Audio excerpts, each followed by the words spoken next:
Warning: Supernatural The Crossroads contains adult language and discussions.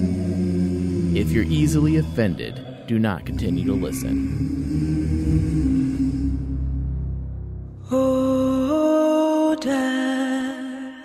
Oh, Dad. Oh, Dad.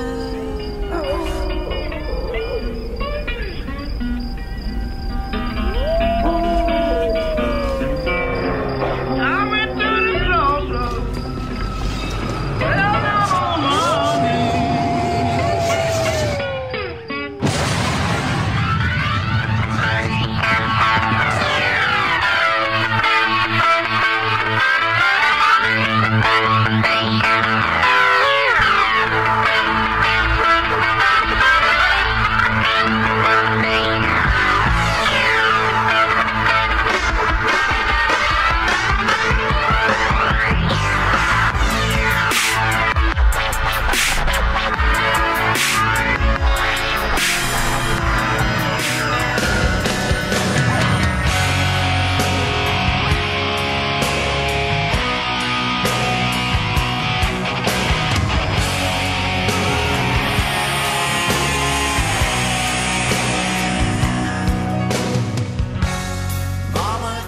Welcome, ladies and gentlemen, to another episode of Supernatural The Crossroads on Rain Man Digital, Crossroads 003.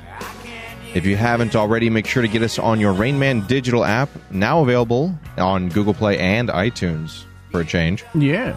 I am your host, Thomas Cowley. Joined with me is only Michael Flores today. Ryan Denton is out of town being a son of a bitch. You son of a bitch. So today, with him gone, we're going to delve more into the lore. We've been talking about angel lore, how it has to do with the darkness coming up in season 11. And Ryan's never been as much a fan, as he's said so himself, as much of a fan of reading into text and historical lore and stuff, and reading in general. Just leave it at that. Reading. So we figured, well, who could carry a show talking like jackasses for about 2 hours? Right. The two of us. So we'll go with that this week. Right. If those of you that remember the episode for, I think, after the season finale, where I think we it was the season finale. Yeah, we he spoke wasn't for like, here. what was it, like 2.5 hours just on the darkness. I think so. It was a stupid long episode. Holy crap. Oh my God, it was horrible. I know, right? So, guys, we're doing our To Hell With Latest, part 57. I don't know. I don't keep track of that anymore. In this episode, we're going more into the structure of heaven, starting with the episode, season 5, episode 16, Dark Side of the Moon, and how Kripke's vision of heaven came to light in the show, how we learned about it, what that has to do with the hierarchy in it, and how that could affect the darkness, as well as biblical lore, Christian lore, Judeo-Christian, all kinds, essentially, and what we know from real-life inspirations for the show. Now, this was the first time, and correct me if I'm wrong, it's been a long 11 years almost. Yeah. Now, that episode, Dark Side of the Moon, is the first time heaven was officially confirmed, right? Heaven had been mentioned. But it was never the like... angels of heaven is doing this. Right. This is the first time you saw it. Right. Saw what it's like, what the experience of death, if you go to heaven, is like. With the road and your journey is through your happiest memories kind of thing. I mean, we see that with Dean and the car he's in, and meanwhile, other people, Cassio said other people have like rivers, and other people have X and X and X. Whatever. But this is the first time Kripke showed us what he viewed for that. But before we get into that, we've got some news. Speaking of heaven, Jared Padalecki talks God in Supernatural Season 11. We may have to invite him along for the ride. So in an interview with Entertainment Weekly just a couple of days ago, I believe, fans of the show for a long time have had the idea that Chuck is God, and which almost, feels a little bit... Mike, you tell me if you agree or disagree, but it almost feels a little bit reconfirmed when he showed up in the 200th episode. Of course. Because, nobody just disappears in a thin fucking air in Season 5 and then just shows up later like, yeah, it's whatever. Yeah, but, if you ask, there is a huge debate on There's a huge debate. Within the SBN fandom. It seems Ryan is of one It seems camp. to be split right down the middle. Some people are like, yes, Chuck is God, and some people are like, no, he's not. There's no way. But even Either Rob way. Benedict himself, we did an interview with Rob Benedict Go check that out. last summer, and he specifically said that was Kripke's intention. I was God.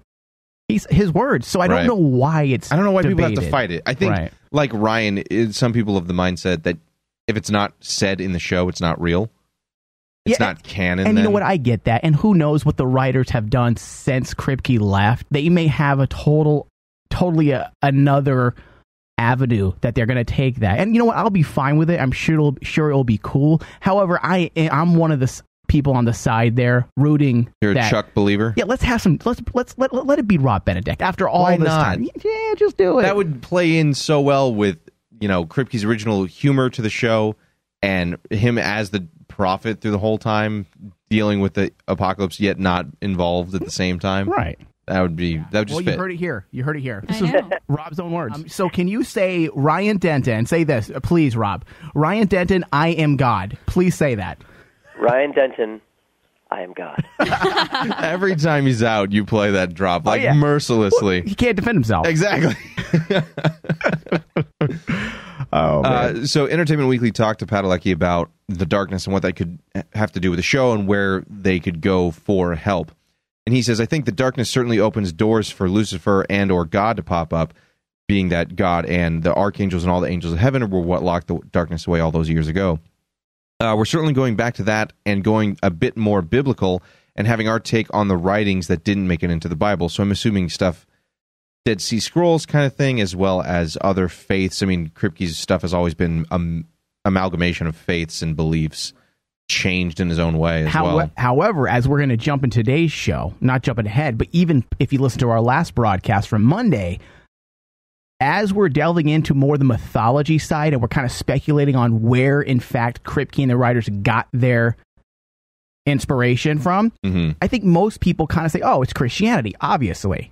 That's the immediate thought. Right, and that's me too. However, as we delve into this stuff and we're dealing more and more with this angel mythology during Helletus, we're finding that much of it is actually based on Judaism, pre-Christianity. Yeah. And we're talking about ancient Judaism, even Islam. And I think Islamic. some of that, and this is just my personal belief, so I don't want anyone to take this out of context or anything like that. I think some of that has to do with the fact that traditional Christian belief involves the New Testament, and that's a lot of just Jesus preaching. Meanwhile, Old Testament and other, Christian beliefs, such as Islam, that have Christ as a figure, absolutely, yeah, go into a lot more backstory, and there's a bunch of different characters and a bunch of people doing a bunch of different things, like Lot Salt, right? That kills Raphael's first vessel. A lot of cool mythology stuff is in that, whereas the New Testament is more just the single teachings of Jesus. Let's be honest. The Old Testament was full of wrath and fire violence, and brimstone, and that's the fun stuff. Wrath and exactly. vengeance, that's the fun stuff. We don't this fluffy on the clouds of love, and you guys will all be saved. Yeah, it's not fun. People trying to bang the angels, so then the whole city smite. Yeah, that's fun. That's a good story. That's a good time. That's Vegas. Maybe that's what Gomorrah was. Vegas. Actually, you know what? If you read some of the mythology on on Gomorrah, it was the entire city. Den of sin. That realm of cities, Sodom and Gomorrah, and there was about, I want to say 4 or 5 other cities that they don't talk about. That was a party land. Yeah. Full of pagan, hot chicks, hot dudes, and big penises. How much do you think the world's faith would shift if just suddenly, Vegas was gone? Oh, I know. If we could tell without a doubt it wasn't some terrorist attack. It'd be mass murder. It'd be mass murder because that's where people act out all their aggression. I know, right? And their sexual deviance. Especially if you had paid for the trip. I'm not getting that money back. Fuck. Exactly. No. So Padalecki says, since we know God's a scribe, we may have to invite him along for the ride because are you going to trust Metatron? And I think this is finally the category of villain where God's like, all right, I guess I can't, take a break anymore. So Padalecki even said himself, I think, did you get to this part yet? Because I'm also paying attention to the live feed. I think the darkness... Yeah, I said that bit already. The darkness opens up doors for Lucifer and God to show up. So what are the chances that he's going to show up this season? I mean... Lucifer. Because the fact that Padalecki said it right here, said he thinks the darkness certainly opens the door for Lucifer. And that's the thing is, we talked about this in that 2.5 hour extravaganza finale where...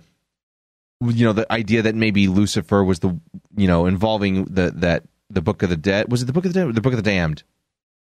I can't remember. Book of the Damned. Yeah.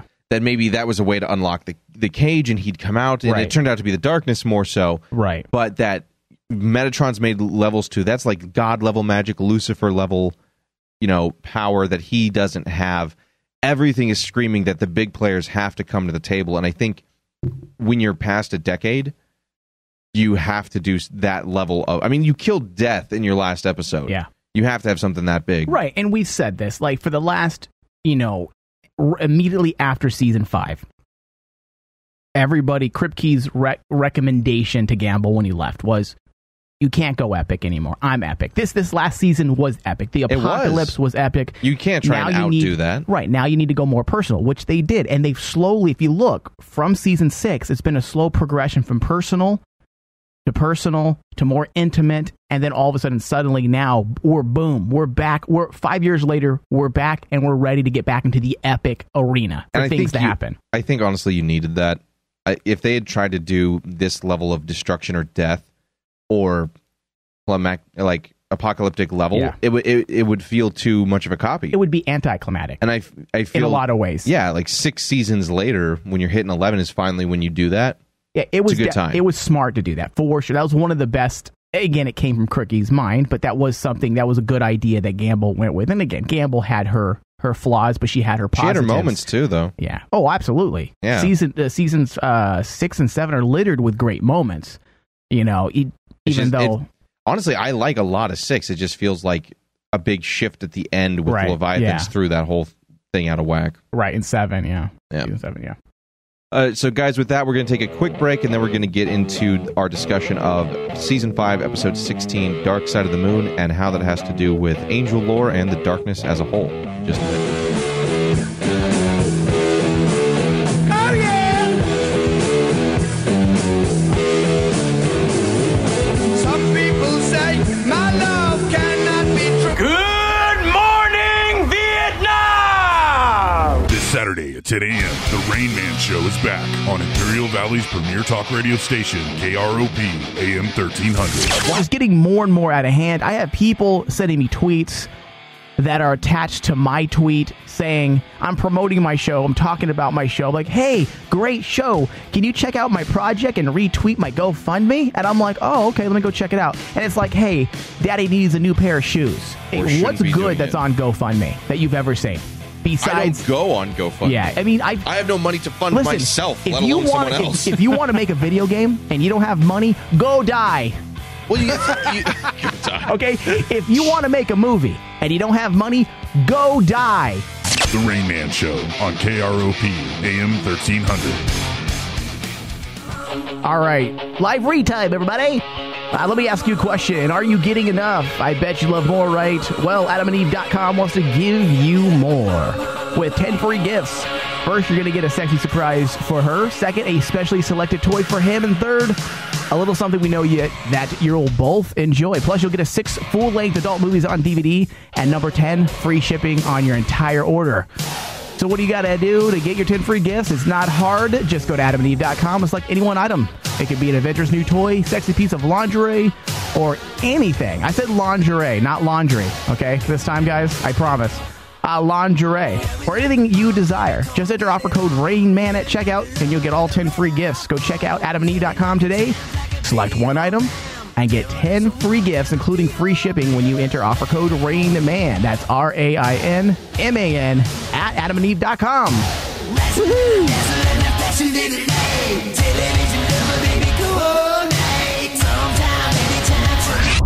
Previously on Supernatural: The Crossroads. God bless you.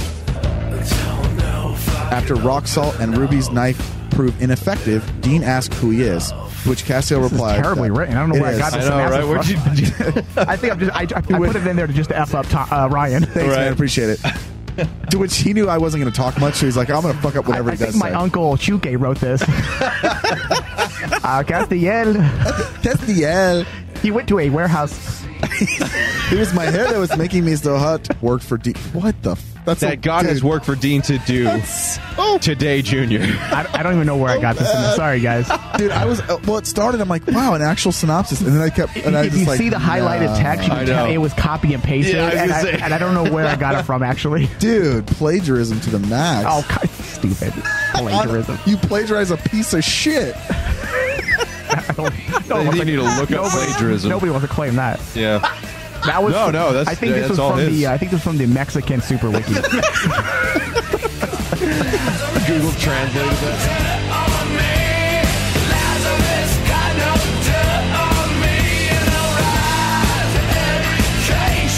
Welcome back, everybody, to Supernatural: The Crossroads.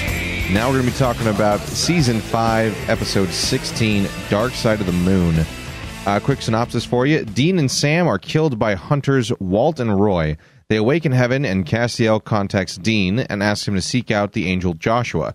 Meanwhile, Zachariah is chasing them throughout heaven to force Dean to be Michael's vessel. And that's a bit of a really short description of what actually happens in the episode. I mean, that's more like the TV guide blurb to me than anything else. It doesn't do the episode justice at all. Like, if I was reading that, I would have no idea what I'm in store for about now at all. You first see heaven, and there's a shotgun death in the very first opening scene. You know, you find out all this stuff about their background and their life, and so much shit about our great character returns. Ash, Chad Lindbergh, who we've interviewed on the show. You guys check that out as well. Yep. I mean, we'll start with the opening. How dark was that? Wakes up, shotgun to the face, bang, Sam's dead. Yeah, probably. Opening roll hasn't even started. Outside of the pilot, I would say that's one of the more darker moments for a teaser.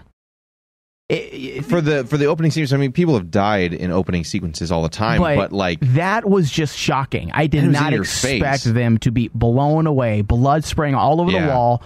Oh, and you actually saw that. A lot of times you don't see gun wounds in Supernatural. They're famous for blood or camera moves, blood sprays. Right. And I think it worked for this episode because they needed the impact that you saw Sam get blown away. Otherwise, the Dean line where he says, "You better kill me, or I'm gonna come back.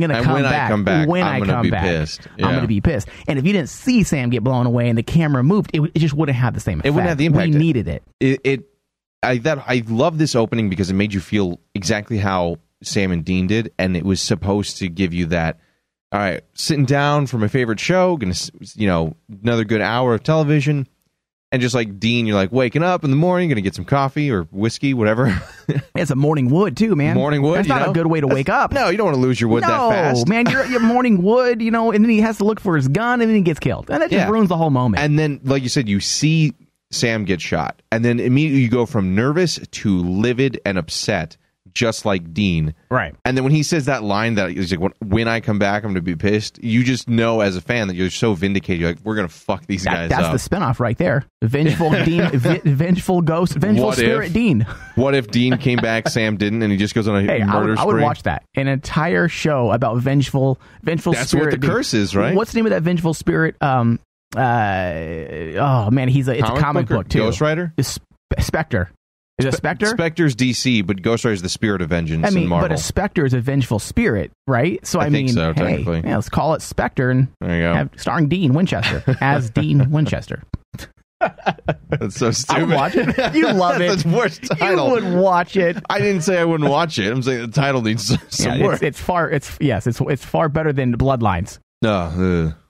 What isn't at this point? Right. We can write that on napkins right now and come up with a better synopsis. Hey guys, I wrote this while I was on my lunch break. I was taking a shit. Here you go. I don't know what it is. Produce it, please. It's just a stain, but I think we should go with it. I think that's how they wrote that pilot. It's like, hey guys, I was during my bathroom break right now. I wrote this on some toilet paper. Here you go. What do you guys think about this for the spinoff? Great. Exactly. Let's produce it. Fuck it. Throw money at it. We're mean on that show. If we ever meet those actors, dude, have you met anybody? Anybody that likes Bloodline. I haven't met somebody who didn't hate it. Travis said, even the actors we've had on the show have said, they should have did this. Whereas Travis, though, because he's new, he didn't say a lot of stuff, but he did. And plus, his buddy, one of his best friends, was the main guy in it, was one of the villains. So, come on, he's protecting his buddy. Yeah. And his own interest. Exactly. Yeah. I would do the same thing, too. But still. Hire me. I love Bloodlines. I love it. Best show ever. N.A.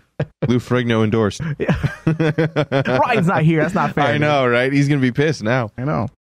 No, but I love that opening, and I love how immediately a great song, "Knocking on Heaven's Door," the Bob Dylan original, is played as he wakes up And that idea that everyone's heaven is a little bit different. And Cass says, like, some people it's a river, and some people it's, a pathway. No, that's what it was. It was in order to get to the garden. No, to get to your personal heaven, you had to go through the road. Yeah. But I liked how all of it was personalized. Oh, yeah, absolutely. Nothing, like, so following the light and clouds and stuff, that would never be of heaven that Dean would trust, frankly, or buy into in any way.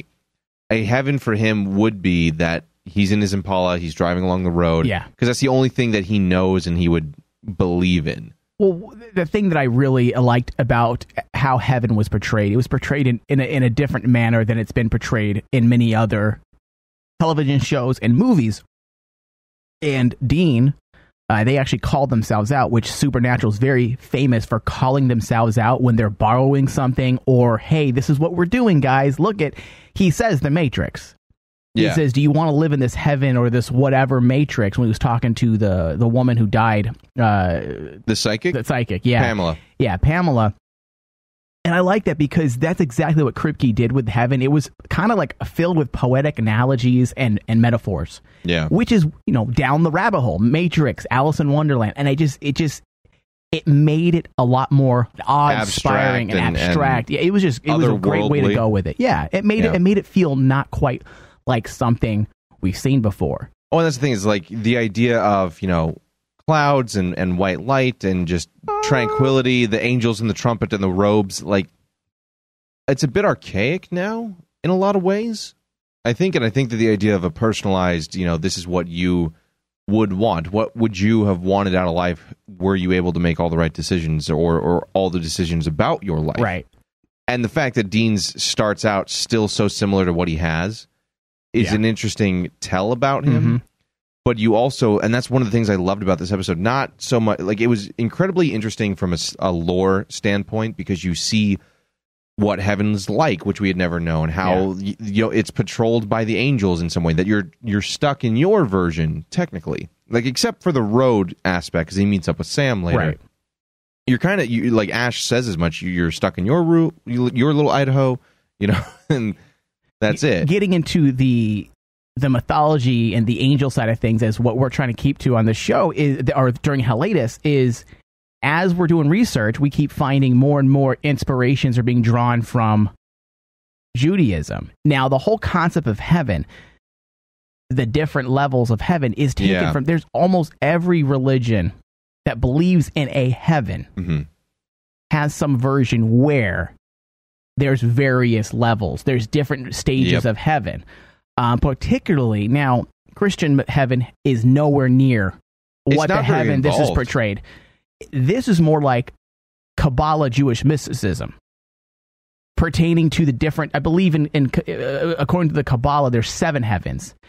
Now, there is no billion heavens. No one has their own billion heavens or billion heavens in any mythology that I can find. So that's kind of, obviously made up, which you're taking liberties with fiction, right? Well, yeah. So, but I think the closest that I can find is, again, from the Jewish faith, with their levels of heaven, and the Zechariah, who's in charge of a particular side of heaven, that's also in Judaism. Not Zechariah by name, but there's another angel that is in charge of heaven, a certain stage of heaven. Well, why are you looking at me weird? Real quick, because I thought you had personal heaven's more of an Islam belief. I have Islam. That too. Yeah. Oh, I thought you were saying. If you see it, jump into it. Sorry about that. That's all right. This is a this is a recorded non-live show. This is Periscope. Hi. This is where we F up. This isn't a prepared show, so yeah. Well, it's prepared, but it's Periscope. It's Periscope prepared. Yeah. No, I mean, like you said, honestly, when you think about it, the idea of the traditional, like, Catholic level of Christianity, of heaven, is just one place where everyone goes, and it's all awesome for everyone, which sounds almost like, too good in some ways. I kind of like the idea that, I mean, Islam has more of an idea of a personalized version of heaven. Yeah.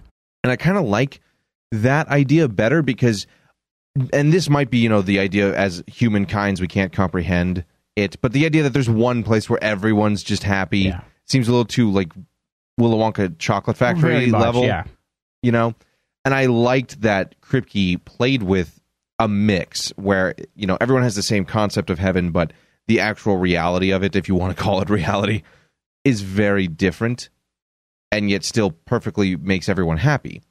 Yeah. And one thing that I did find a little, I guess, annoying in some ways is how heaven's been portrayed since this in Inception episode. I know. Is because this is this like alternate dimensions. You have to go through like closets to continue with your journey. And even when Bobby was dying in season 7, you know, he's jumping through memories and time, and everything's kind of like an alternate reality. I get he was more, his brain was dying, but he's on the threshold right there. And then as we see it later, it's more like, especially season 8 with Carver, it's this like corporate hallways and everyone's in business suits, you know, and stay in your room, sir, you know, and locked doors and stuff like that. Yeah. Could that also be just the way it really is?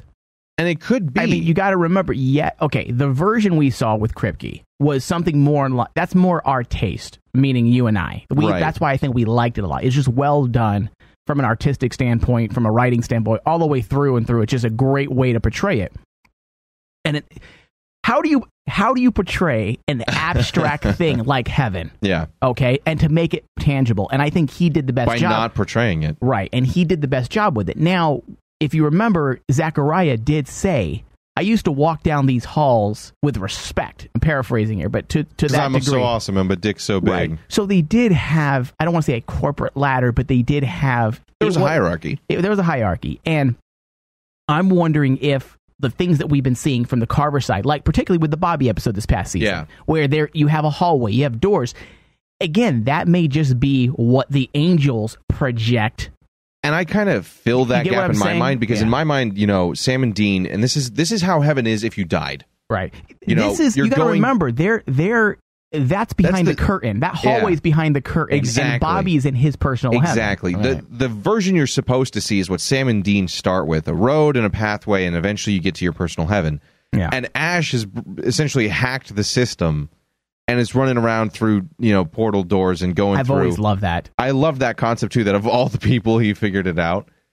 But that was the idea, is that you're running between different stage plays from one stage to the next to see what's happening here. Yeah. But it feels like in Carver's version, like he said, the hallways, it's more, that's the behind the scenes. Ash was running through the walls of those rooms more than the angels in Bobby's most recent episode is the hallways behind the scenes corporate aspect of it. Well, Ash, what he was doing, I guess going with what you're saying, kind of backing you up, Ash was more like Bobby had to find a doorway, remember? A physical doorway. Whereas Ash didn't need to look for that doorway because he figured out how to actually use spells to exit and get into other people's heaven. So it was basically in essence a shortcut. Yeah. And in that sense, I like that they didn't have anyone else do that, because I always liked the idea that Ash was special. And that he was what college did he go to? He went to MIT. Yeah. MIT. I mean, he was a genius. He was smart. And that's one thing, again, that I really liked. If you know anything about Enochian, the angel language. Now, first off, because I want to segue into that if you're ready. Have to explain. No, yeah. Okay. But I'm saying you have to explain that. All right. Now, Ash was using... Now, this is a question, because I paused it and looked. Now, was Ash... This is the question I posed to the listeners on Monday when the show goes out on demand. Was Ash using mathematical equations to get the Winchesters to the garden? It wasn't the usual sigil spells. Like, for example, when he rescued them and he was wearing the Mexican wrestling outfit, okay? And he used a spell. He used a sigil into that little cabin. Yeah. That little, like, tin shed in the woods. Yep. That was a sigil. But then when he got them to the garden, what he was writing on that wall looked like an equation to me. There was a square root of something with a bunch of other numbers. It didn't look like a typical spell. And the reason why I pose this question is, if you look at the conception of Enochian, the Enochian language, the language of angels, okay? Now, Enochian didn't really come into play in history. Now we're playing with history mixed with fiction here, guys, okay? This is the Helletus side of things that we're doing. We're getting pretty meta. So, again, I don't know all the years here. I'm not a genius at this stuff, but based on some of the reading that I did, around the 1600s is where Enochian actually was first mentioned. So this isn't even ancient times. Before it was mentioned as called Enochian, it was referred to as other things. But simply the language of the angels, sometimes I believe Adamaic, which is the language of Adam, which they believe was actually the language that God spoke. Right. Which was That's such a cool... Oh, I know. Like, believe what you want, but the thought that could be something like, as somebody who would research that, or especially back then if you believed that stuff, how cool is that? Now, the coolness about it is that I really loved, even growing up, because I'm not going to say what religion I was when I was a kid. I'm not religious now, but in the religion that I was in, they actually made us, one of the good things about it, in order for us to understand our religion, they wanted us to study and read up on all religions so that we can understand the differences. And one of the things that was always interesting to me pertaining to Adamaic language, or, Enochian as they're calling it now, based on this deer guy who was like an alchemist and a magician of sorts. The language back then, we were closer to we were perfect. So you could talk directly to God. That's why we knew his language, we spoke. Now, according to mythology, once we became imperfect and we sinned because we followed the serpent, okay, because of Eve following the serpent, if you want to believe that, we no longer can speak that language. That language was taken from our memory. You could no longer do it. And you had to form another. And they believe that the Hebrew language was actually created by memories or thoughts, memories that Adam could try to recover from his mind after it was taken from him. So that's the language that they then spoke after that. So after that point, Enochian, or Adamaic, I believe it's called, is what it was referred to back then. It was lost. Yeah. No humans knew it until you get into the Dead Sea Scrolls now, as we talked about last week. And then you have Enoch, who was supposedly, he knew this language. Okay. Now, getting back to this. The guy who discovered... Okay, I'm putting air quotes here. You can't see me. Thomas is on Periscope. I'm doing it for him. But if you want to believe the pamphlets and the books about this deer guy who created, who rediscovered Enochian and logged it down, who supposedly was able to communicate through a medium who was his partner, and a lot of it, they call it, what's it called? It's called Hermetic science is what it's called. Now, Hermetic science is real. It's the mixture of science and alchemy, okay, which alchemy is basically chemistry, okay, but usually alchemy tends to rely heavily on magical spells as well. But in essence, back then in the olden days, it wasn't called chemistry, anything. It was alchemy, right? Yeah. Okay. The idea of alchemy was that you could turn anything into anything else. Exactly. Which you can't unless you go to a molecule level, which is chemistry then. Right. And even then, you're still not going to turn like lead into gold the way they thought. Right. Now, and if you're a fan of Full Metal Alchemist, that's just completely wrong. So stupid. Now, basically, according to this journal or this pamphlet, the entire system of Enochian magic can be divided into 3 metastructures, and these sets correlate to the 3 classic divisions of Hermetic science and magic. Zodiacal, planetary, elemental? Yes. Okay. Now, these distinctions between these structures is necessarily not clear-cut, but that's the basics of how they were able to come up with this, Enochian. It's class, guys. Take out your pens and paper. But start taking notes. But it's interesting because when you get into zodiac stuff, and astrology, okay, all that that's science and math. The mapping of the stars, obviously the astrology side is the reading of stars. Right. But it's all math and science. And when you read this guy's pamphlet, which we're not going to go into, if you guys want to read it, look up this Deere guy who what's his full name that they can Google? John Deere. So stupid. No, it's not John Deere. I was like, good luck with that now, guys. I'll get the name before the show's out. I forgot to put it in the show notes, but he's the guy who basically rediscovered Enochian. And I say rediscovered because he's the one who kind of claims that it was in something history. before. And if you read in books, he's the one who kind of gets credit for it. Okay. Obviously, he didn't create it. He rediscovered it, if you want to believe these books, these pamphlets. Right. Now, getting back to Ash and tying it back into supernatural is because math and science plays such a huge part, supposedly, in the Enochian language, okay, and the discovering of how to communicate with them. That's why I posed the question, was Ash, in fact, using a mathematical equation? Because, to me, it looked like it. And think about how he captured the language. He captured the language with what? With a computer. Yeah. And he has an IT degree. Yes, we're making a far reach here, but this is Helletus. We got nothing else to do. Right. And I'm wondering if that's what Kripke did. He read up on this and saw that the connection between math and science is directly connected to the Enochian language, because we always kind of laughed at that. Yeah. Where, oh, look, he uses a computer to capture language, angel language. But when you think about it, what is angel language besides a bunch of noises and what's noises? Frequency. What patterns in the air. And what's the patterns? They're numbers, zeros and ones that make up things. So therefore, math and science directly connects to this, and you can, if you knew how to, could capture a frequency and translate it. They've said that as much before in other science fiction and even real life. If there were, like, if we were to come into contact with aliens, regardless of what they speak, we could contact and communicate with them through binary zeros and ones. There's your numbers. word, dude. I know. Shut up. That is. I was going to say it, but I was going to say it for you. I know. It's my fucking word. That's something that scientists believe is possible, and I've always been of the thought that you looking at the universe and how everything works together is kind of cool, and I think Kripke kind of played into that science and math and faith are all tied together, and Ash is the one person who had enough of all three to make it work. Well, and he said he's fluent in Enochian. Yeah.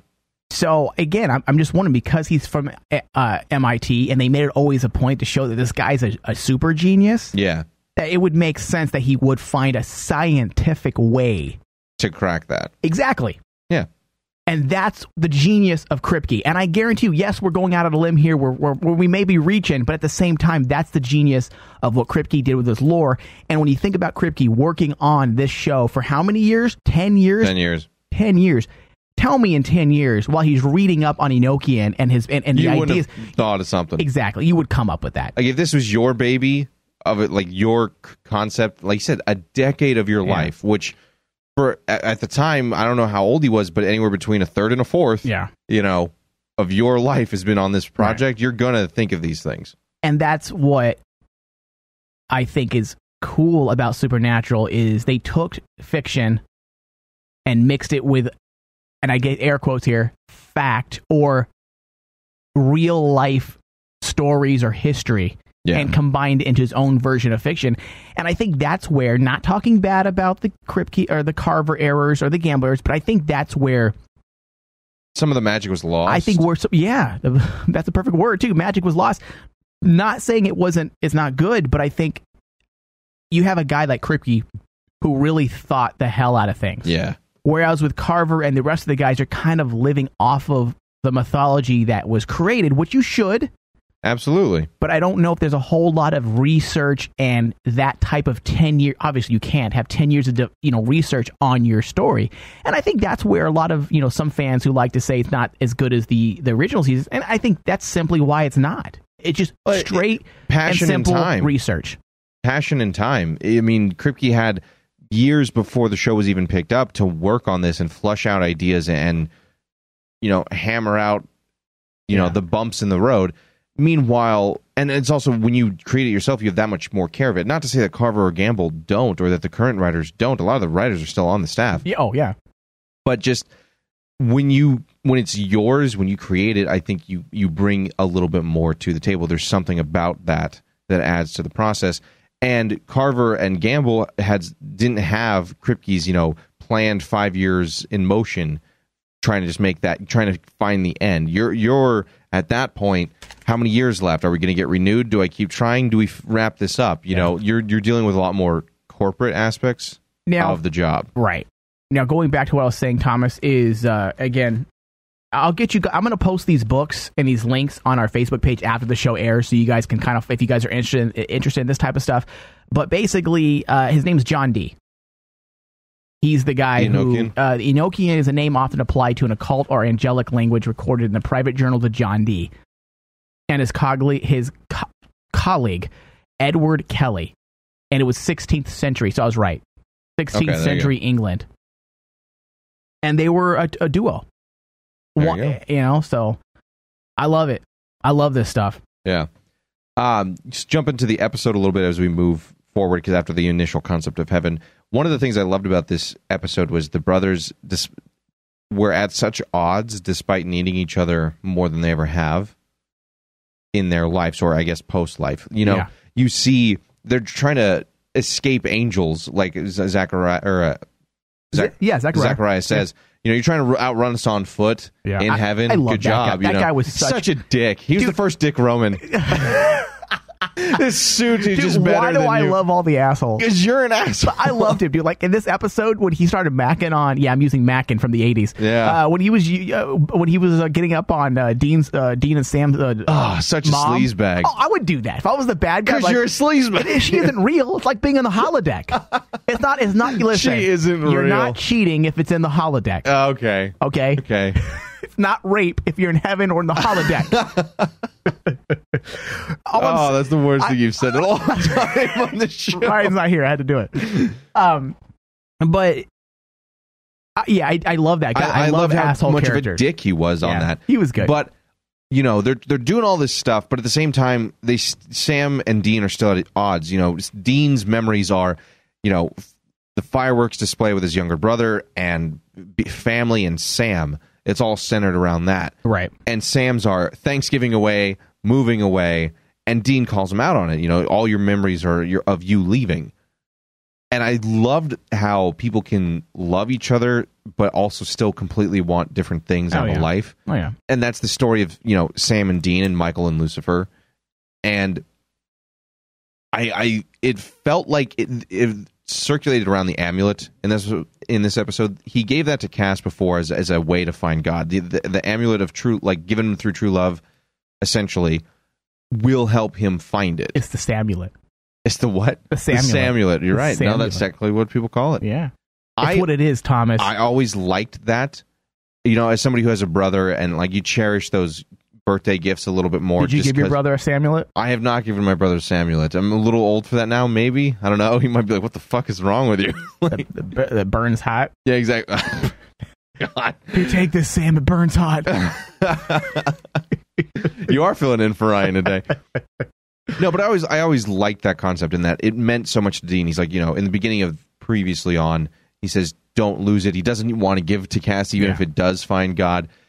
And at the end of this episode, he and Cass are talking about it, and Cass says it's worthless because he can't find God with it. And I was upset when he said that. I was like, this is not worthless. But then Dean drops in the trash. And I think after this episode, seeing that Sam's memories, despite how much they care for each other and despite how much they're still there for each other, seeing that Sam's memories were not of him or the family or their time together, hurt and made him feel like, you know what, Cass, you're right. This is worthless because it doesn't help you, and it's not as important as I thought it was, apparently, and it doesn't mean as much anymore. And that was really bittersweet and painful to watch that. Yeah, honestly. And then that comes back full circle in the final episode of the season when Sam controls Lucifer and brings it back because of the car and the little toy. Right. You never know what will trigger those things or what people cherish. And I like that in this episode. Kripke, in one episode, establishes a F-load of lore, but also keeps that human aspect throughout the whole thing. Yeah. Leads up to his end finale. That's the genius of Kripke. That's just how he is. That's how he does it. That's how he does it? Yeah. Getting ghetto, too. I always wanted that amulet to be more later. I do feel like that was another thing that... Somebody just wrote R.I.P. Samulet. Yeah, right?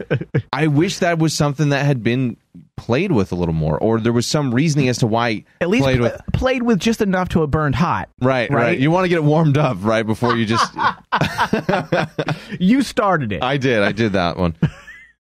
But I do wish there was... That was one of my very few gripes, was why did it not work? What was it... I mean, obviously, God is all-powerful, so he can just, it's going to come back. Etch-a-sketch his, traces. It's going to come back. I hope it does. Yeah. I hope it does, but that always was like... etch and sketch? Etch-a-sketch. Yeah, those things you shake, yeah. You shake away. Yeah. If you're, old, apparently. But I always thought that was a cool concept.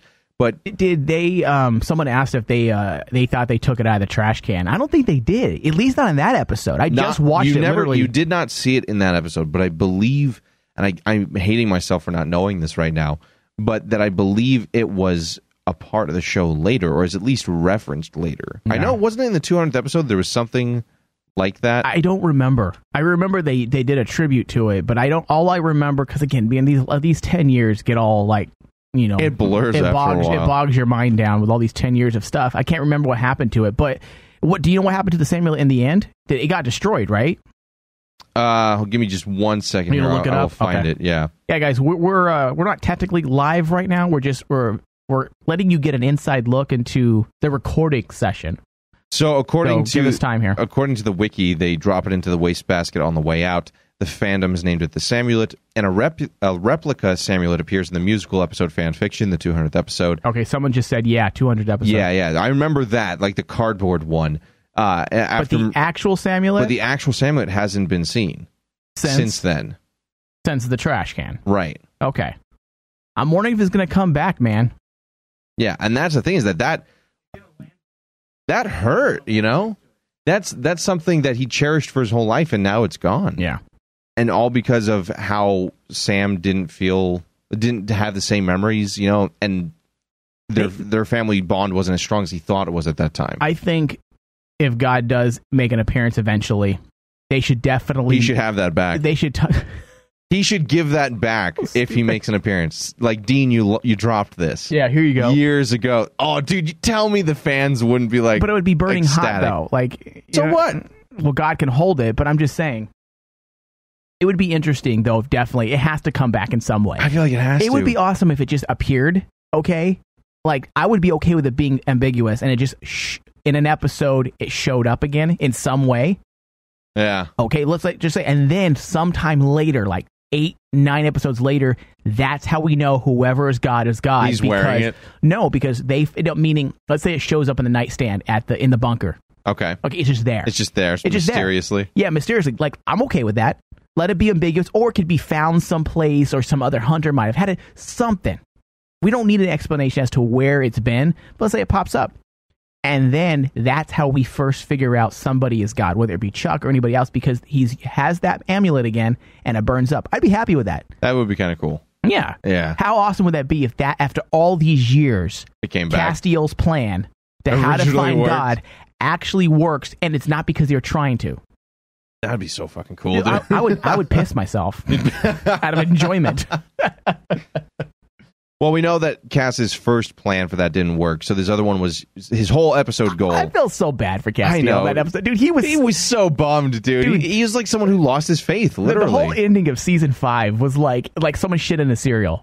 You know, the whole entire second half, because he lost faith. All of season 5 until the very end episode when he comes back. Yeah, he was so depressed. That was just, he's like, well, that was his turn. That was his turning point for Castiel. That was the point when he realized, family isn't up there. Family's right here with these guys. Family is not just blood. Right. That phrase. Yeah. It's Dean and Sam and the crew. And I think that was hard for him to get accustomed to at first. Yeah. Realizing that he can't even trust his own brothers and sisters in heaven.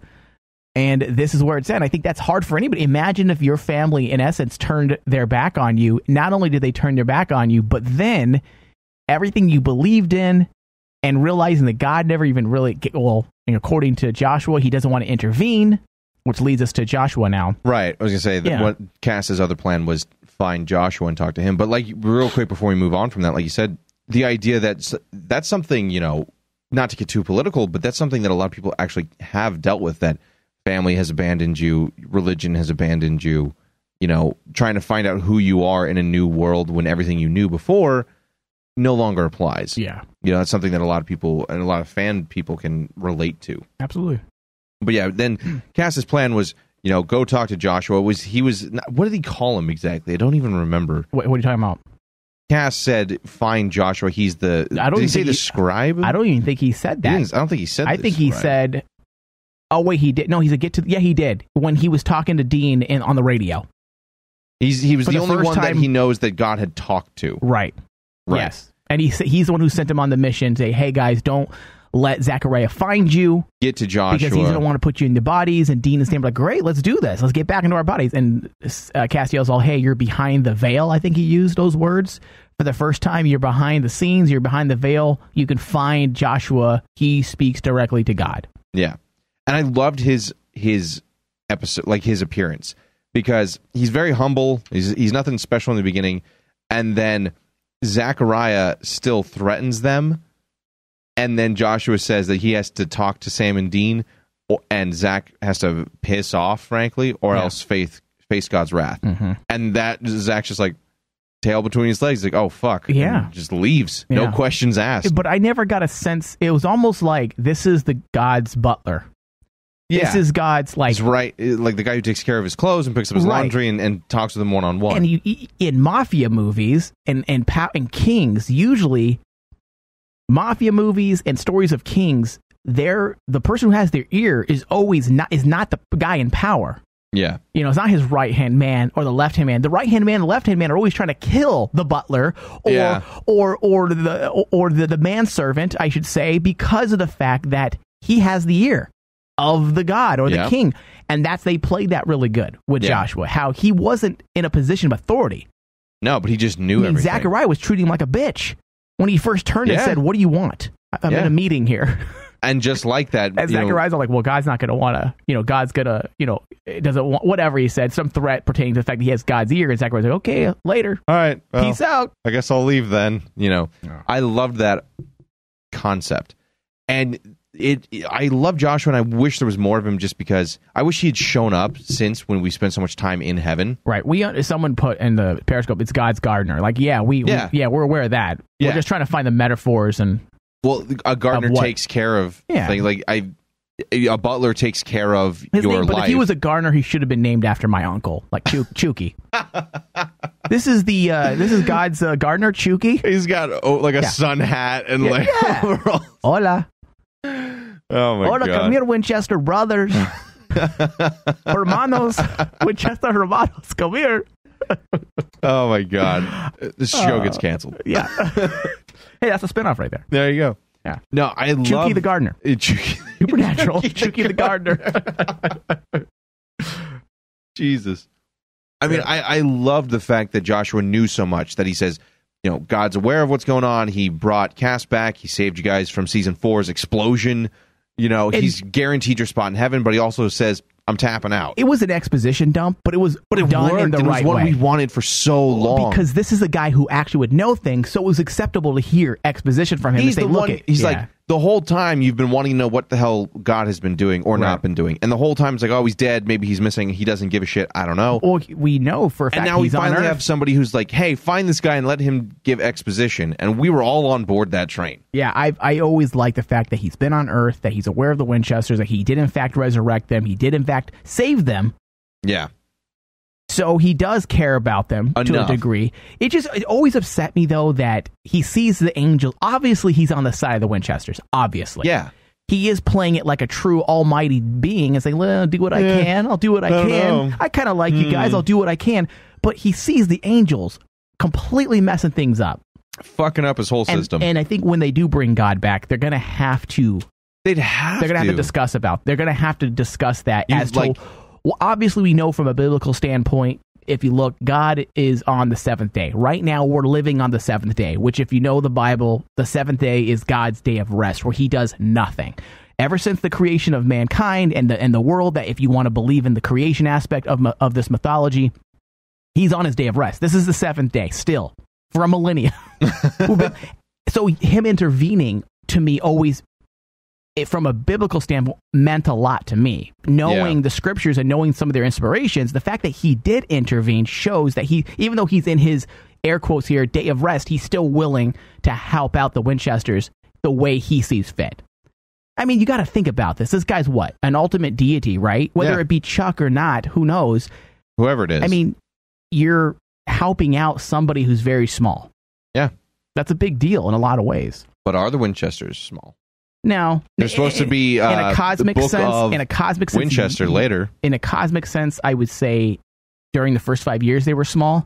Yeah, not anymore. Not no more. Yeah, I think now they've kind of broadened out cosmically.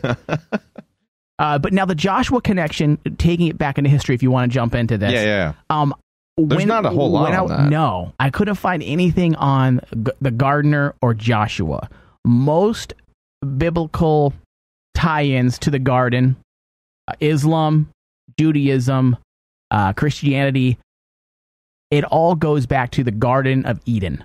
Yeah. That's the only garden they really mention. Which wasn't in heaven, if you go by religious text. No. It was its own secluded portion of heaven. Right. Now, on earth. Yeah, so there are certain elements which we can get into. I think the most... First off, let's talk about Joshua himself. Joshua is nowhere listed in any mythology that I could find pertaining to an angel or a gardener or a protector. Even the... if you go look at this from the Garden of Eden standpoint, there was an angel that stood guard from the Garden of Eden. Which we then know to be Gudriel in Supernatural. That didn't allow anybody to enter once Adam sinned. Right. He stood guard. That was it. Well, he let the serpent in Supernatural's right, in Supernatural's belief. But in terms of Joshua the gardener, it never was mentioned, although now take into account that Joshua had God's ear, and he's the only one who spoke to God. The only thing I can find remotely that could be possibly an inspiration would be the story of Joshua and Jericho. Okay? And I'm going to read this directly from this book here. Once when Joshua was near Jericho, if we all know the story of Jericho, the trumpets, the walls, you had a certain amount of days to get out of Jericho, or the walls are going to fall and you're going to die. Okay? So in this story, it says, and standing before him, drawn sword in hand, Joshua went up to him and asked, "Are you one of us? Or are you of our enemies?" The man replied, "No, I am captain of the Lord's host. Now I have come." Joshua threw himself face down to the ground and prostrating himself, said to him, "What does my Lord command his servant?" The captain of the Lord's host answered Joshua, "Remove your sandals from your feet, for the place where you stand is holy." Okay, so that's the only account. Now, if you look up the Lord Captain, the captain of the Lords, many theologians believe that's not speculate just a captain, that the captain of the Lord was obviously not God, but it was a high level angel. And a lot of them, they say, points to Michael or Gabriel. One of the archangels. They specifically mentioned Michael. And that a lot of times that didn't happen in Bible stories. You know, an archangel didn't directly speak to a human. No. So this is the only thing in all my research that I could find in any way that would connect a Joshua of any kind to having the ear of God. Right. And I liked the concept because we know in Supernatural universe that Metatron wrote down, was a scribe of God. He listened and took notes for those tablets and stuff. But I liked the idea that Josh was the only one he talks to now, making something about him special. And it's a shame in so many ways that we can't find any direct text. But I think that's also kind of the beauty of Kripke's vision, is that he didn't take exact things and turn it into his own version and not really do any work. He changed things. He took one name here and an inspiration there and this myth there and fused it into his own unique interpretation. Which, what's the best way to say it? We haven't really had the glory of that since Kripke's left the show, sadly. And we're all kind of aware of that. Even the best Carver and Gamble episodes, some of them are still, head and shoulders over some of other lower Kripke ones. But I think if anyone cares, it's seasons 1 through 5 are the primary show. Yeah. But it's a shame that we can't find any more about him as a person. There's one more bit. Or a deity. Yeah, there's one more bit on a footnote here. It says there's a plethora of interpretations of the motif of him speaking to the Lord Captain. It says there is lots of highlights. There's many highlights in stories. The fact that whenever the infinite God appears to a man, there is necessarily a mediatorial aspect, meaning a medium. Okay.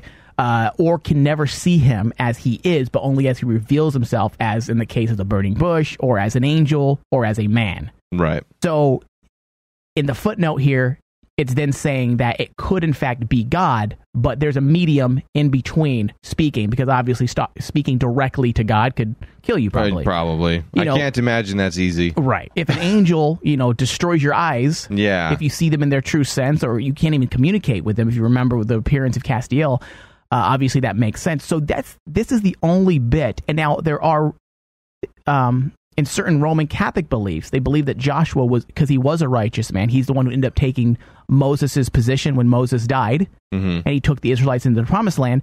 They believe Joshua did then become a saint, then become an angel. So there could be, the conclusions could be drawn that that is him. So there you go. Yeah. Maybe that's why God would talk to him too, because he wasn't just an angel born. Right. As an angel, he was a human turned into one. There was something about him. And that can also show us why he was a relatively low level. He's a low level. He's looked down upon by Zechariah, Metatron, others who feel like, why, and even Lucifer, why does God care about humans so much? We're better, we're stronger, we're all this stuff. And God cares about him just because he does. And that's what makes Joshua different, that he will listen to, God will talk to him because he's different in some way. And Zechariah, you said that before, I believe you said there was no direct reference to who he was, or he's not called anything from biblical text, but most likely he's a rank of angel called a seraph? Yes. Is that right? Zechariah? Yeah. Yes. And that's the highest level of one of a tier in one mythology. I'm assuming he is a seraph. I don't think they ever said it, but he did say he had a face of a lion and 6 wings. And if you look 6 wings and you cross-reference it with angels, there's a high-level angel, which is a seraph, and they're extremely high-level angels. So when he says he has a face of a lion and 6 wings, I'm like, okay, Zechariah's a seraph. Which would also make sense because he, at the time, seemed to be the one in charge. Exactly, yeah. Outside of Raphael, who at that time was imprisoned by Cass and them. Right. Michael, who's, taking a nap, ready for the big battle. Gabriel, who had abandoned the home. And Lucifer, obviously, who he is. Outside of the archangels, he seemed like the next one in charge. Yeah. And I like the idea of a seraph. I like how Kripke takes these little bits of detail, like, the lion and the 6 wings, and translates that both from mythology and his own show into something new. There's 2 bits of information here that we can, if you want, we can move on from the garden aspect. Now, we said there's no mention of garden in certain mythology pertaining to Christianity. You look into the Jewish faith, there are mentions of a garden of righteousness. What's the difference with that between that and the Eden? It says it's been created since the beginning of the world and will appear gloriously at the end of time. Sounds almost like the Garden of Eden. Right. But that's in Judaic text. It's the book of Genesis. In the Quran, it's mentioned that there's also a garden of perpetual residence. That almost sounds like a heaven kind of thing. Right. Like a place where a perpetual residence, the tenants will never leave. Right. And they say there is, in Islamic beliefs, there is a clear difference between that garden and the Garden of Eden. Okay. Isn't it funny how everything connects in a way? Well, dude, all religion, that's why it's so hard to believe one religion, because it's funny that every single religion pretty much has things in common. It's the same story with different character names and a different setting. I swear to God, like, not to offend anybody's faith or belief or anything like that. In my religious class I took in college, it very much felt like this is the same story. This is all the same. There's the same motifs, the same concepts of a savior and a test of will and faith and stuff like that. I do like how that's all interconnected. Oh, yeah. And Kripke obviously has melded that into his version. And even then, in his show, he's had that interconnection where I can't remember the name of the episode, but in season 5, where all the other deities and gods gather around and talk to each other about what they're going to do about the Judeo-Christian apocalypse. Yeah. And then Lucifer just comes in and wrecks house, sadly. But I like that idea that none of them are wrong. They're all kind of right, but it depends on the number of faith almost that gives them their power.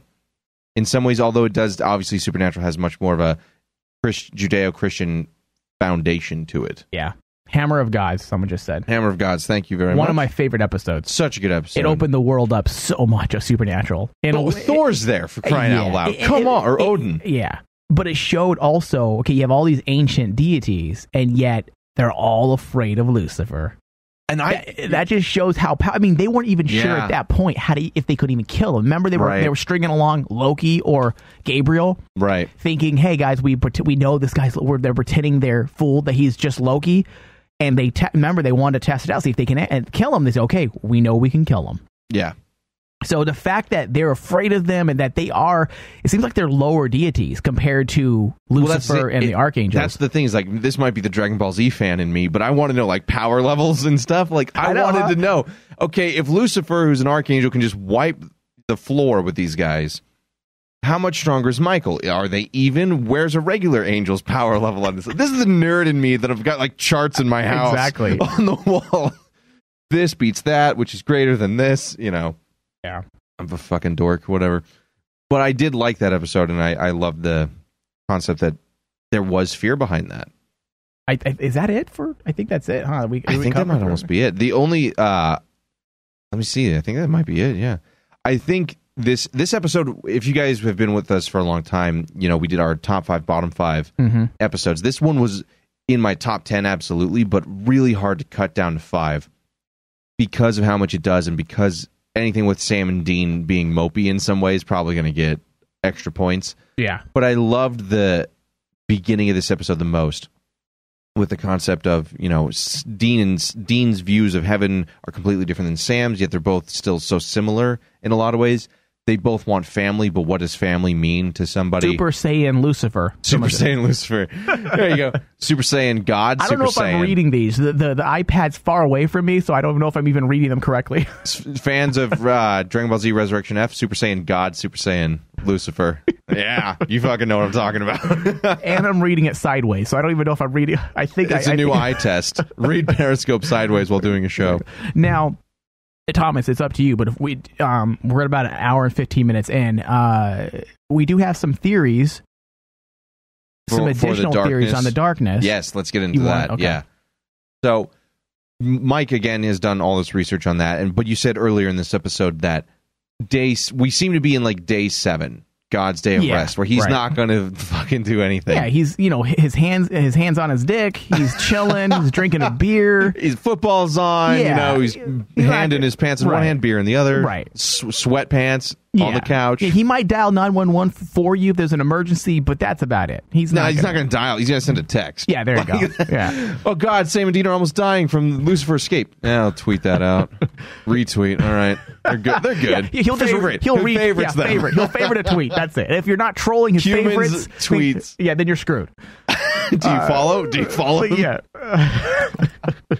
All right. The stupidest thing I've said in a long time. At the beginning, no, it's funny. In the beginning of Hiatus. Yes. No. The season finale episode, we discussed theories of what the darkness can be. A lot of theories. And it was so much fun, and people loved it. And we talked a lot about it could be inspirations based on Greek mythology and Roman mythology.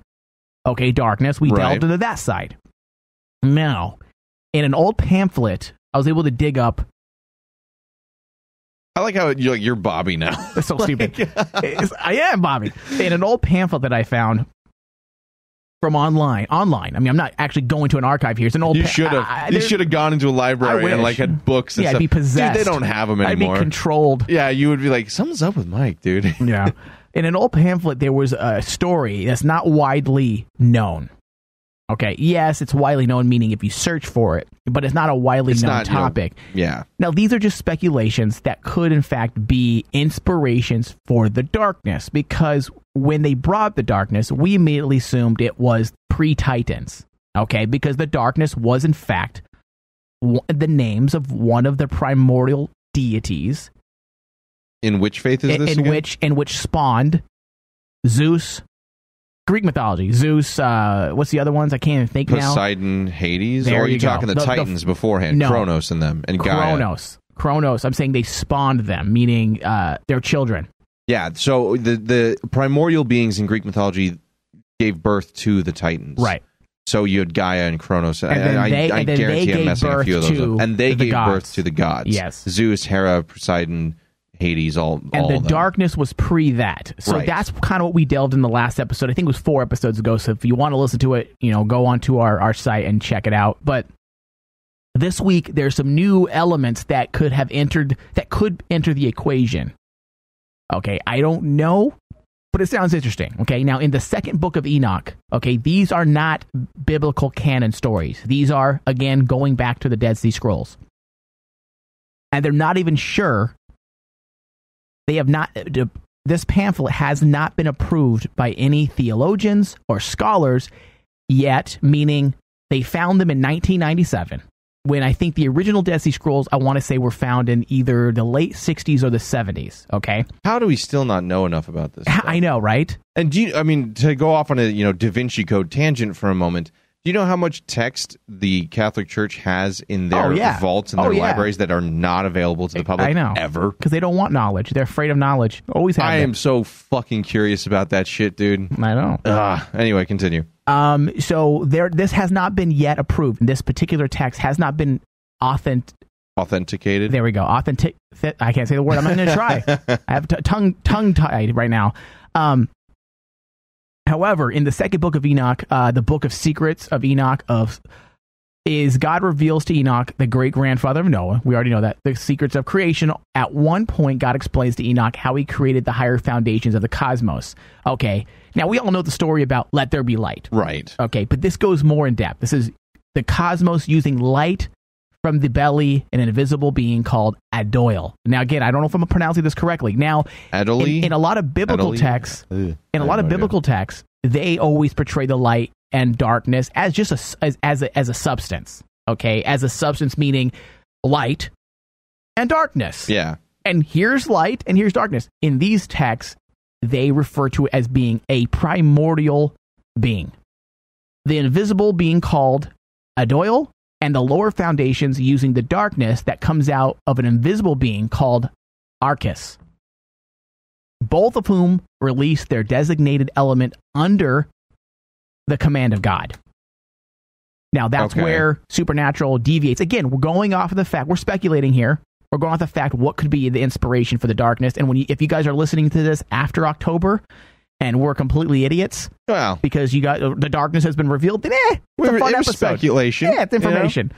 So I just thought it was interesting because Adoil and Arcus are considered primordial beings. Which is beginning of time or before time. Right. They're not angels. They're described as nothing but primordial beings. They're just like some essence. The essence of light, whatever the fuck that means. And they're not powers. They're not like God's power. They're actual beings that listen to God's command. Okay? Now, you can go anywhere with that. When you think about it, so the darkness, waged war against God, right? And God needed the angels to help him out. For all we know, this Arcus, the invisible being called Arcus, could be, hey, I used to work for God, but what happens when somebody gets upset? They revolt.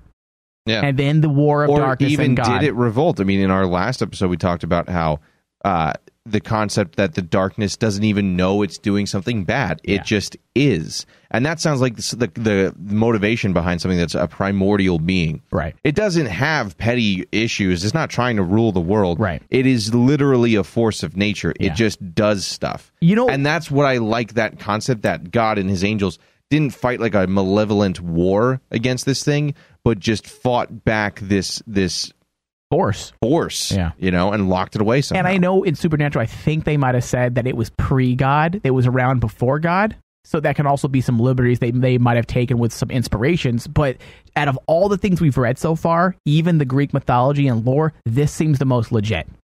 Meaning, I could see inspirations being drawn from that.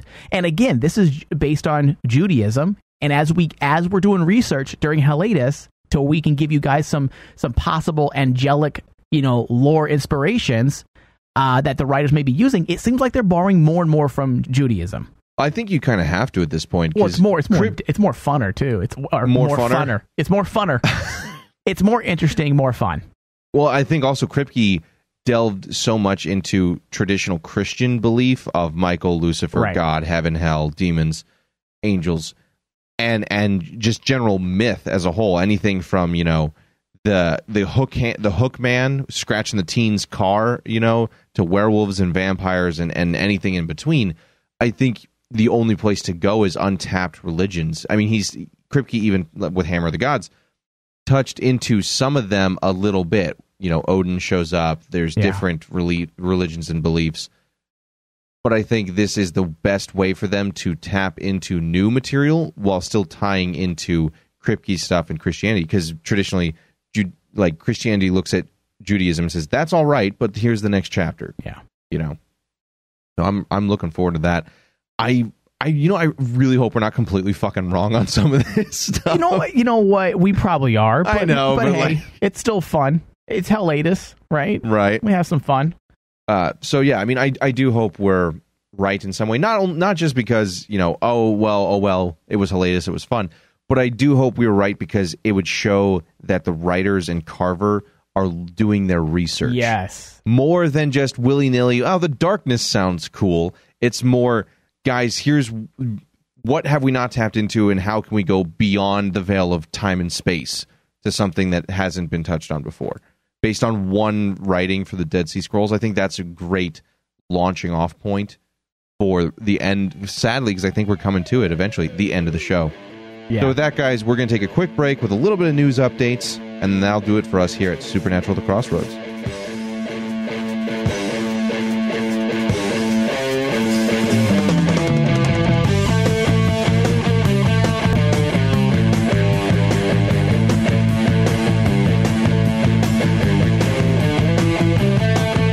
Like currently in Disneyland, they have a frozen area, so why can't they do a hot area? Dude, I would play in the snow. Dude, I would never leave. I know, just picture. Yeah. A bunch of people would never ever leave. I know. Are they going to have a Jabba's Palace Oh land? my god, dude, Tatooine. Where you have hot Twi'lek chicks? You have hot Twi'lek? Wait, is it Twi'lek or Twi'lek? Oh, dude, they might do like a club. Like one of those elite cantina clubs that you can only get in. Listen, guys, this is Disneyland. This isn't like some perv land. You guys, yeah, they're gonna have Princess Leia dancing around naked. Hey, down here. Yeah. Down here, Orlando, man, they got Drink Around the World. God, I feel so dirty now. But you know what? That's all the perverts are gonna think. They're like, yeah. Oh, yeah. I can visualize it now. Slave Leia in Disneyland. Yeah, green Twi'leks as far as the eye can see. Naked, dancing just for me. This is Disneyland, David. Calm down. Oh, I feel so dirty now. Calm down. And yours from thebatpating.com. For more details, thank you, and we will see you very soon. I'm Crowley. I run hell. Yes. Of course, I agree. 100%. High time we met. To hell with Hellatus.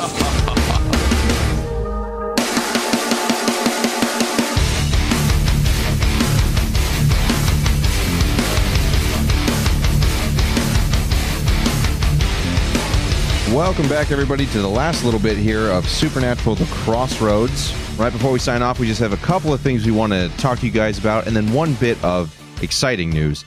First thing is, if you guys have not caught them yet, make sure to check out our most recent interviews with Nikki Acox and Christopher, I want to say Heyerdahl? Yep. Heyerdahl, a.k.a. First Meg and Alistair from Supernatural, and now on Hell on Wheels, and Nikki Acox does her music now and is also on, what show is it that you're watching now that she's a part of? No shows right now. I thought she was on something. She said in the interview that they could be working on a Jeepers Creepers TV show. That was it. Or movie. Yeah, so guys, check those out. Those are on Stitcher, iTunes, and I blink. What's the other one, Mike? I'm forgetting. For the on-demand. iTunes, Stitcher, Rainman Digital app, and I think that should be it. But hopefully you guys have that. If you don't already, download it, Google Play and iTunes. Also, a couple things for you guys if you want to be a part of it. One, we have a fan fiction contest going on right now for Supernatural and for here on Supernatural The Crossroads. We are looking for, what is it called? Genfic, which is that's what general fiction. That's what the Fandom Natural that's what they told us the fandom has told us to ask for, yeah. So we're not looking for slash fiction. We're just looking for what you guys... I would read it. I mean, we'll read it, but I mean, we're not looking for that as the winning prize. It won't be entered into competition. Right. If you guys want to send it, I mean, I guess Ryan will watch it. We're thinking of doing Ryan's little own... Well, read it, you mean? Porn, or watch it. He might shoot it, promote it, or produce it, and make it to a movie, and yeah. Porn parody, Supernatural. Ryan will grade it at that point. No, but if you guys would like to send that into us, there will be a prize, and we're looking for kind of general fiction and your idea of what you would like an episode of Supernatural to be, your own version based on something that didn't go the way you wanted it to, a rewrite of a favorite episode, right, in a different way, whatever you guys want. There's no real... A reimagining. Yeah. there's no real other rules to it. I think at this point for there's us. just such a big fan fiction It's audience huge. out there, and I think a lot of people frown on it and look, oh, fan fiction, blah, blah, blah, blah, blah. It's a good way to have fun and work your creative abilities Right. as a writer without having to create a whole concept. Yeah, it's fun. It's fun. It's called fan fiction for a reason. It's fun. It's so send that to us, and you can email it to me, mail@supernaturalthecrossroads.com. Put in the subject fanfic contest, and again, that will be judged by myself, Thomas, Me, and Ryan, and a couple others. and then the final two will be judged by somebody of note. Somebody of note. The secret. Ooh. So we're going to get somebody It's of Mike's note. mom. So stupid. Yeah, surprise. Yeah. And it can be in any form, guys. It can be a manuscript. It can be an actual screenplay. It doesn't matter. As long as it's legible and I can read it. Just no handwritten notes. No, don't How send me they handwritten notes. email you handwritten notes? Yeah, Just scan it into the scan it. computer. Don't scan me shit like this. And then another thing, we are looking for someone to write down transcripts of the show. Yeah. Now, this is for, what was the reasoning behind this, Mikey? And I don't pay attention. The not transcripts necessarily, but just show notes. It basically was time stamps, I guess, with, okay, at 13:50, Ryan said a dick joke. Or at 23:75. We're trying to keep, we're going for the Guinness Book World Records of dick jokes in a show. Right. So. At 23:75, Thomas and Michael and Ryan discussed, Castiel and what happened in season whatever. Like, that's it. Just something very easy so that I can post it on our site and it be basically an additional way so that listeners could maybe go back and like say, okay, an index? Yeah, say, hey, you know what Michael talked about? I remember they talked about what episode that. did they talk about, right. that? Or if you're one of the people who like to give, transphobic warnings about our show, hey, now you'll know it. We'll make it easier for you guys to put warnings on our show. Exactly. Hey, don't listen to them. They're bad guys. Skip from 13:12 to 14:14. They're bad people. According to this website, at 14:50, they said something very offensive. If you haven't listened to us in the last 2 years. Yeah. The last little bit, guys, here is two things. We will be doing a live show this Wednesday. Was that September 2nd? Yeah. Wait, we're doing... Yes. Yes, this live Wednesday. show September Wednesday. 2nd, this Wednesday. Right. So if you guys have not checked out how to do a live show, you can go to the Facebook page. It has a bunch of links from previous ones. I'll post all the links. And we'll have all that stuff for you guys. But we are going to be discussing the Supernatural anime, which speaking for myself, I've never actually seen that. Really? I have not, no. Oh, you're in for a treat, man. I like anime just fine. Dragon Ball Z, Yu Yu Hakusho, Full Metal Alchemist, I've watched a bunch of those things. Some people don't like it in the fandom. Some people do. I think the biggest complaint I've heard is that they get past Jensen's voice. Or not Jensen, Dean Winchester, because it's not, the voice is not Jensen. I fully...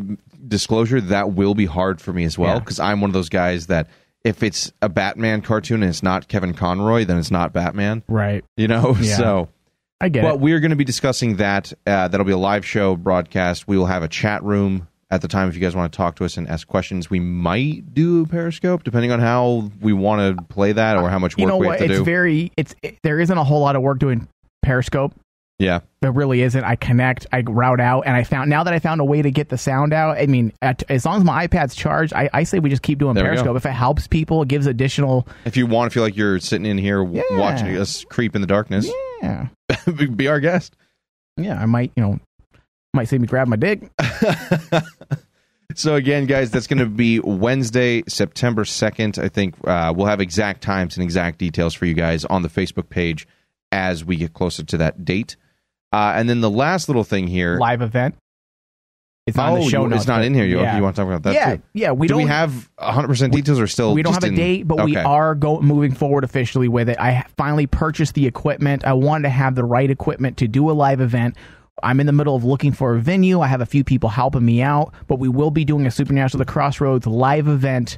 We'll be doing a live show, having a good time, meeting with the listeners, don't think of it as, hey guys, we're going to meet the guys from Supernatural The Crossroads. Think of it as a Supernatural fandom party. That's what we want to kind of get together. That's how we're planning it. That's exactly what it's going to be, except we'll be doing a show. Yeah. We'll be doing a live show. So broadcasting live and live in front of you guys. So it'll be kind of fun. And we're going to get the audience, whoever shows up, we'll get them involved as well. Yeah, ask questions and get opinions and stuff like that. It's leaning towards October. Okay, but hopefully we're looking at before season 11 starts. Before season 11 premieres. As long as it works out with your job over at the radio station. Right, which is October. Yeah.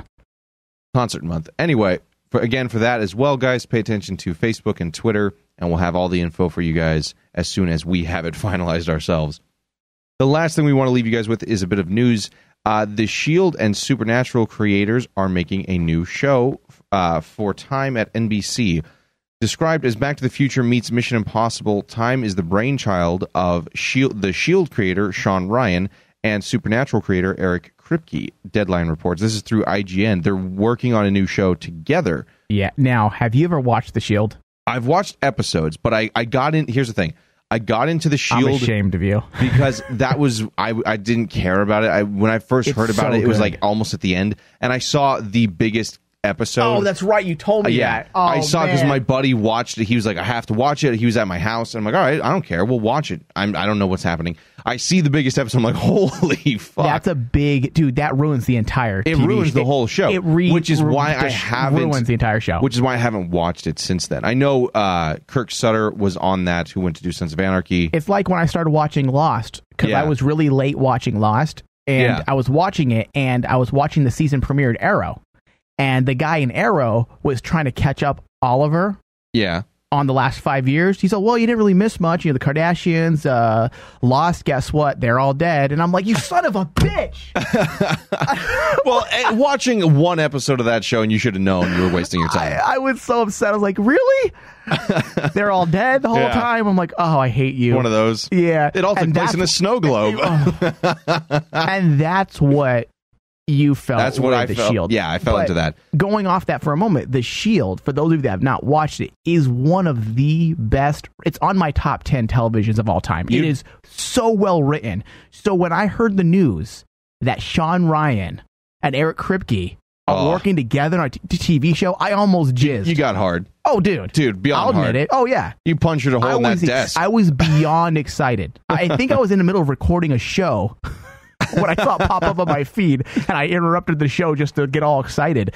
But yeah, man, Sean Ryan and Eric Kripke doing a show together. I'm wondering though if, because you know he got a deal recently with Sony Pictures, and they sold it off. It started a bidding war, went to NBC in the end, which NBC canceled shows. So we'll see what happens. With this. So does Fox and a bunch of others. It's true.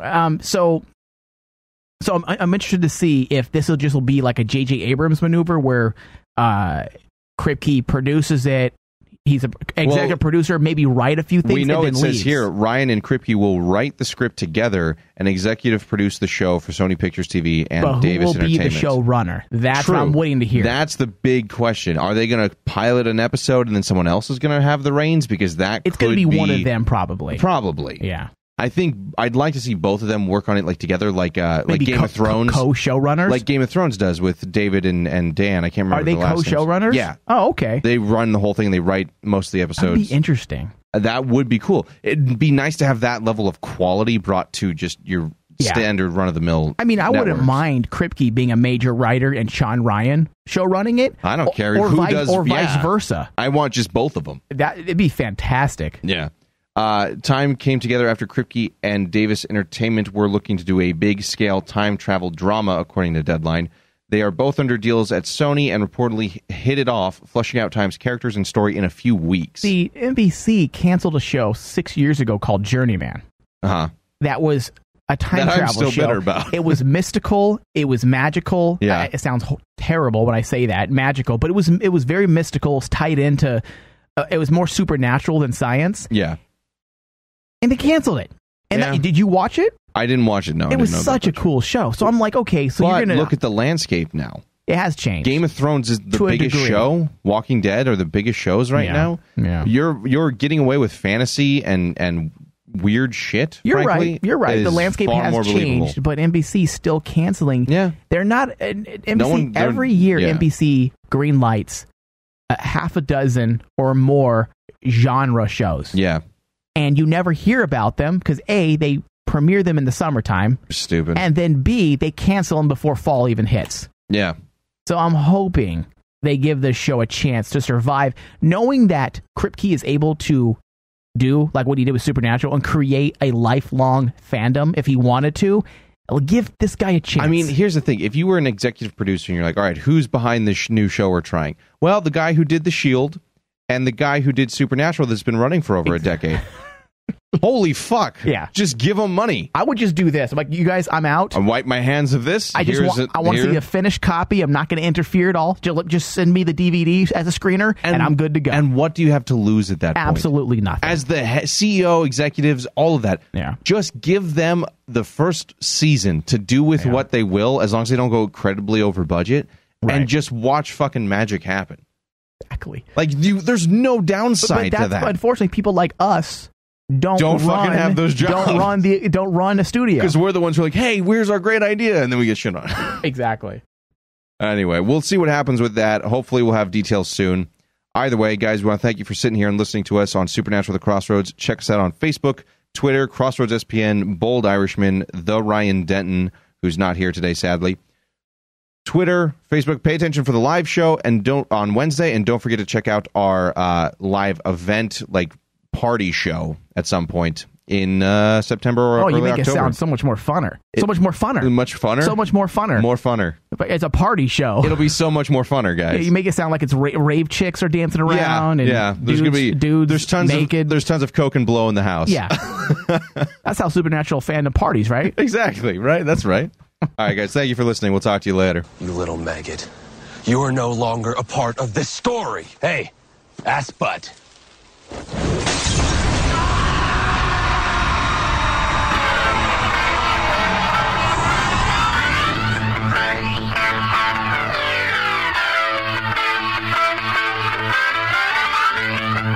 Bye.